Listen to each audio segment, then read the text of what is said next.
and crowned you with glory, with a crown of glory, and made you above all your enemies, just as the groom are being decorated and ornamented. Today, just because of the time, the time that God has given unto you, by the special grace of Christ our Savior, and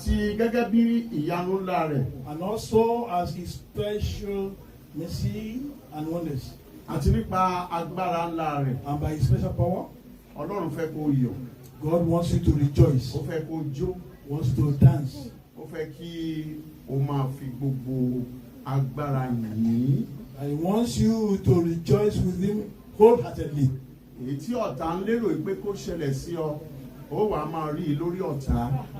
That thing that the enemy thought should happen to you, you now try to divert it back to the enemies. All those things that are making you to be afraid, that your enemies thought that you should be having, and all your enemies shall be the one to have those. But today the Lord is telling you that we must not be insolent, not lazy. Romans 12.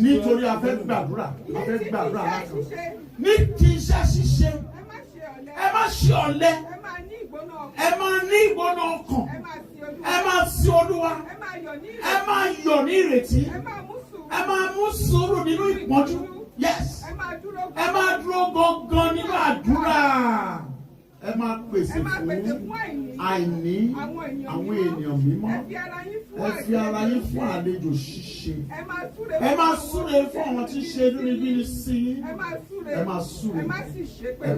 Not slothful in business, fervent in spirit, serving the Lord, rejoicing in hope, patient in tribulation, continuing instant in prayer, distributing to the necessity of faith, given to hospitality.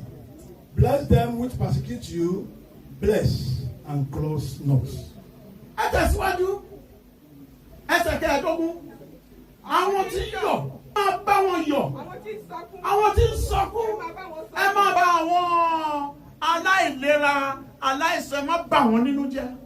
Rejoice with them that do rejoice, and weep with them that do weep. Do now try to assist them, show your hospitality, and do not compound the problems of those that are suffering. The wages of sin for every one of yours is a day.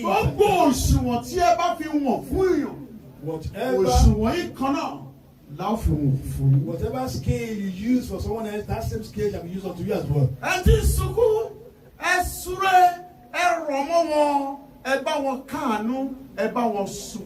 He who is depressed or weeping, go to his or her aid and assist him, and then be the man of that child.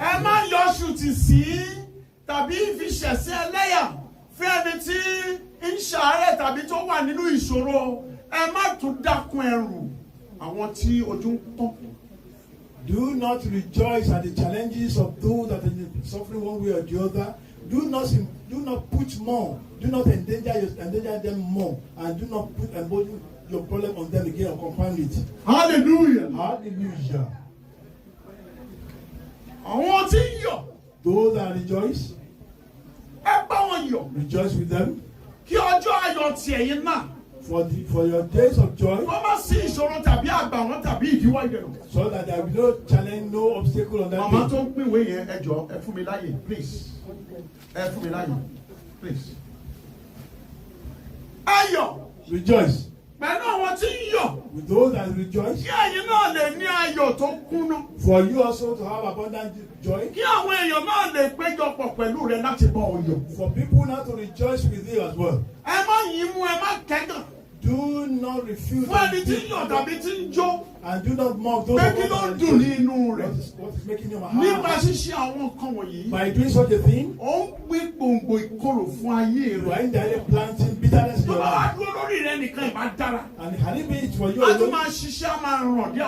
And it continues to be extended to your generation to come. Therefore today, rejoice. For with those that are rejoicing,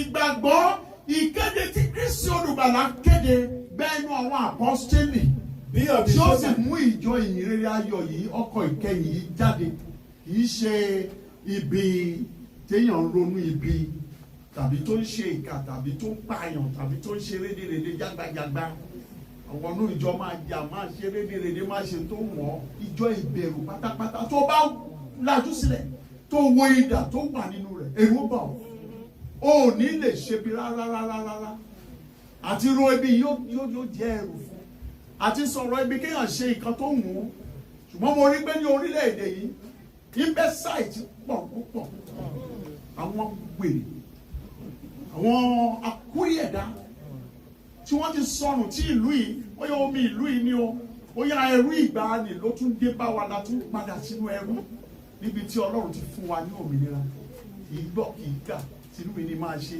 ká dàrú ká dàpọ̀ ká dìtẹ̀ ká tó bá wù wá la lè ṣe ṣùgbọ́n àkókò kan bọ̀ tí agbára yóò pin tó wàá máa wò bọ̀ bí olúndì tí ò ní lè ṣe nǹkan kan táwọn sì máa gbé eré kọjá rẹ tó kàn máa wò ni àwọn màlẹ́kà náà yóò máa sọ fún nígbà tó ní ipá àti agbára ìjẹ́ kí ló ṣe. Our Father, in brevity, our Father, I'm telling you and I that when you come to the house of God, be very reverent with God and face your altar and pray to God Almighty. Now, this is a house of God, the last boat of salvation, in which everybody is supposed to rejoice and enjoy in it. But unfortunately, some people are now in the building, they are now in the church, that they care less, especially about this part of the world. Maybe because of whatever they think they have. But mind you, the time will come. If you are given that spiritual revelation to see the holy angel that has descended the sword in the altar, you will tremble and be very careful about the church. But mind you, the time will come that you'll be powerless, you'll be nothing, and then just look at yourself, and virtually there's nothing you do, and the angels will now be saying, when you have the power, what did you do? And now your grace will not be passing you by. Did that not be upon in Jesus' name? Amen. Be in one mind with each other. Ṣùgbọ́n ẹ máa tẹ̀lé àwọn onírẹ̀lẹ̀. Ẹ máa tẹ̀lé àwọn onírẹ̀lẹ̀. Ẹ má ṣe jẹ́ ọlọ́gbọ́n ní ojú ara. Ẹ má jẹ́ ọlọ́gbọ́n ní ojú ara yín. Ẹ má ṣe fi búburú san búburú. Ẹ má fi búburú san búburú. Fún ẹnikẹ́ni. Fún ẹnikẹ́ni. Ẹ máa pèsè ohun tí ó tọ́ níwájú. Ẹ máa pèsè ohun tí ó tọ́ níwájú Ọlọ́run. Bí o lè ṣe. Yes. Bí o ti wà ní ipa. Be of same mind one toward another. Mind not high things but condition. So, àwọn ní bá a bá dájọ́ ọjọ́ á pé bá a bá dágbà ìgbà ó kò a dúpẹ́ lọ́wọ́ ọba Elédùmarè tó jẹ́ wípé a dá ọjọ́ pé a dágbà ìgbà kò. Ẹ̀yin èèyàn wa nílé orí ìtàkùn ìkànnì Ogboninun òun náà ni a wà báyìí. Ogboninun Channel àtúngbé tuntun dòde gẹ́gẹ́ bá ti máa ń ṣe ní gbogbo ìgbà. Ibi tá a kalẹ̀ sí bàgẹ̀ lénìí tí bàálù wa tó balẹ̀ sí ibẹ̀ ni 133 Copland Industrial Estate ní Peckham Rye Lane, London, tí postcode wọn jẹ́ SE15 3SN. Ibẹ̀ la wà lénìí. Ìlú England la wà báyìí. Òní ni ìkórè Celestial Church of Christ Shalom Parish. A dúpẹ́ lọ́wọ́ Ọlọ́run pé ọjọ́ òní ó kò. Bàbá wa tí wọ́n wà ní ìjókòó yìí, àwọn ni Ọlọ́run gbé òǹtukọ̀ ìjọ náà lé lọ́wọ́. Àgbélébù tó ń sì gbé náà lágbára Ọlọ́run kò ní ṣẹ́ mọ́ yín lọ́wọ́ bàbá. Àmín o. Bàbá wa kó tó di pé a máa bọ́ sínú àwọn ìbéèrè, màá fẹ́ kẹ́ dárúkọ yín fún gbogbo àwọn èèyàn tó bá wà nílé. Màá fẹ́ kẹ́ bá mi dárúkọ fún gbogbo àwọn èèyàn tó bá wà nílé kí àwọn èèyàn kan mọ orúkọ yín. Orúkọ mi ni Olúṣọlá Ògúnlẹ́yẹ, ẹni tó jẹ́ olùṣọ́-àgùntàn fún ìjọ Celestial Church of Christ Shalom Parish ní London. Oyè yín gẹ́gẹ́ bí olùṣọ́-àgùntàn bàbá. Superior Evangelist. Superior Evangelist. Ẹ ṣé. Àgbélébù ògo tẹ́ ẹ gbé náà kò ní ṣẹ́ mọ́ yín lọ́wọ́ bàbá. Ayé èṣù ẹ̀ṣẹ̀ kò ní jẹ́ kí àwọn ẹlẹ́rù wọ́gọwọ̀gọ kí wọ́n da ẹrù náà nù mọ́ yín lọ́wọ́. Àgbéyèlẹ́ ò gbé àgbélébù náà. Bàbá wa gẹ́gẹ́ bí Celestial Church of Christ tá a mọ̀ wípé ìjọ yìí ó ti làmìlaka káàkiri gbogbo àgbáyé tí Ọlọ́run ti ọwọ́ bàbá wa SBJ Ọ̀ṣọ́fà gbé kalẹ̀ tí ọ̀run sì ń jẹ́ kí oríṣiríṣi ìyanu kó máa ṣẹlẹ̀ níbẹ̀.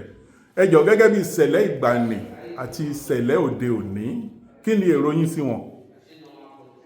èrò mi sí ìṣẹ̀lẹ̀ ìgbàanì àti sí ti ṣe pé ìyàtọ̀ gidi wà nítorí pé ti ìṣẹ̀lẹ̀ ìgbàanì ìfẹ́ wà láàárín àwọn èèyàn tó inú èèyàn ń dùn láti jẹ́ mẹ́bà Celestial nítorí pé ìfẹ́ lọ káàkiri wọ́n dẹ̀ ń tẹ̀lé ìlànà ṣùgbọ́n nísìn ọ̀pọ̀lọpọ̀ èèyàn tẹ̀lé ìlànà mọ́ ó dẹ̀ rúdurùdu ti wọnú ìjọ náà tó yẹ pé oníkálukú kan ṣe tó fẹ́ wù bí pẹpẹ oníkálukú fẹ́ become shepherd kan ṣàníjọ tí wọ́n fẹ́ pín àlọ́tọ̀ ẹ̀ka kan ní ẹ̀ka kejì ní àwọn amọ̀bítà ló sì torí pé kò sí ìfẹ́ láàrin wọn sì tẹ̀lé ìlànà pápá fílẹ̀. kò sí ìfẹ́ mọ́.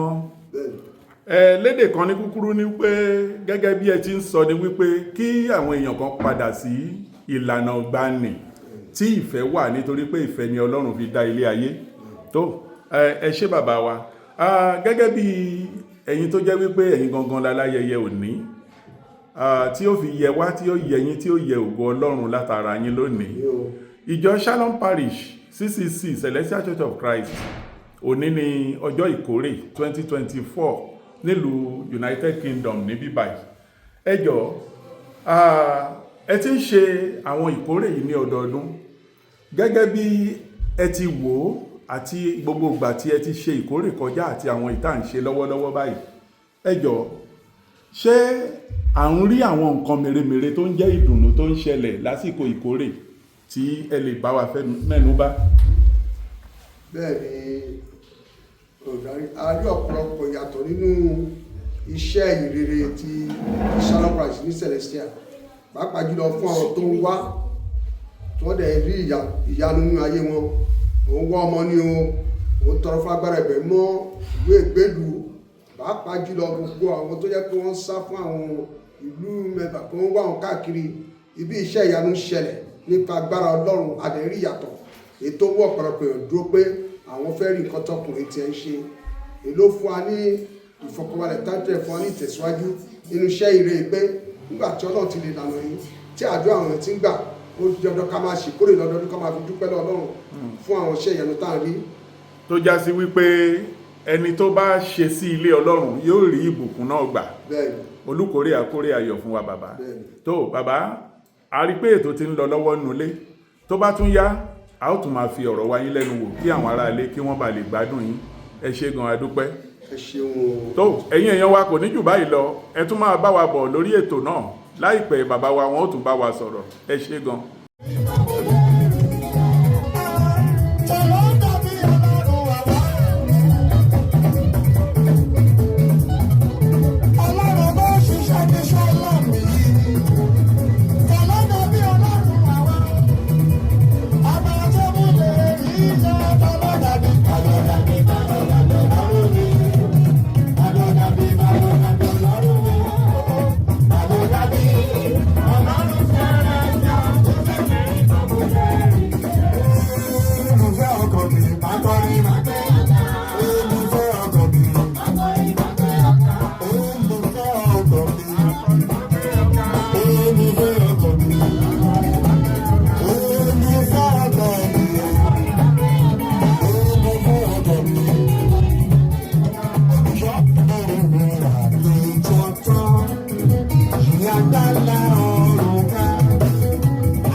A kí gbogbo ẹ̀yin èèyàn wa jákèjádò orígun mẹ́rẹ̀ẹ̀rin àgbáyé bí tẹ́ ẹ bá ti ń gbọ́ wa ẹ káàárọ̀ ẹ káàsán ẹ káalẹ́ orí ìkànnì Shalom Parish náà ni ẹ wà yìí ìkànnì Ogboninun Channel àti wá kalẹ̀ sí Shalom Parish báyìí Ogboninun Channel a kalẹ̀ sí Shalom Parish. tó ìkan nínú àwọn ìyá wa tí wọ́n jẹ́ mẹ́mbà Shalom Parish àwọn ni a fẹ́ fi ọ̀rọ̀ wá lẹ́nu wò. Ẹ jọ̀ọ́ ìyá wa ẹ ǹlẹ́ ẹ kú déédéé wò yìí ẹ jọ̀ọ́ ẹ bá wa dárúkọ yín fún àwọn tó wà nílé. lákọ̀ọ́kọ́ orúkọ mi ni Sister Patricia. Ìyáàfin Patricia. Ìyáàfin Patricia. Member of Shalom Parish Church. Ccc Shalom Parish. Shalom Parish Church. Ẹ ṣé. gẹ́gẹ́ bí mẹ́mbà Shalom Parish ẹ jọ̀ọ́ kí ni ẹ rí nípa ìkórè gangan gẹ́gẹ́ bí a ti ń ṣe lọ́jọ́ tòní. ẹ ṣé o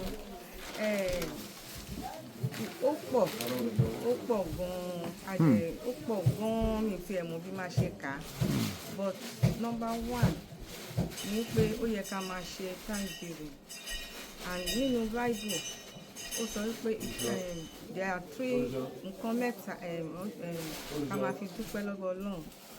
Number one ni ìkórè.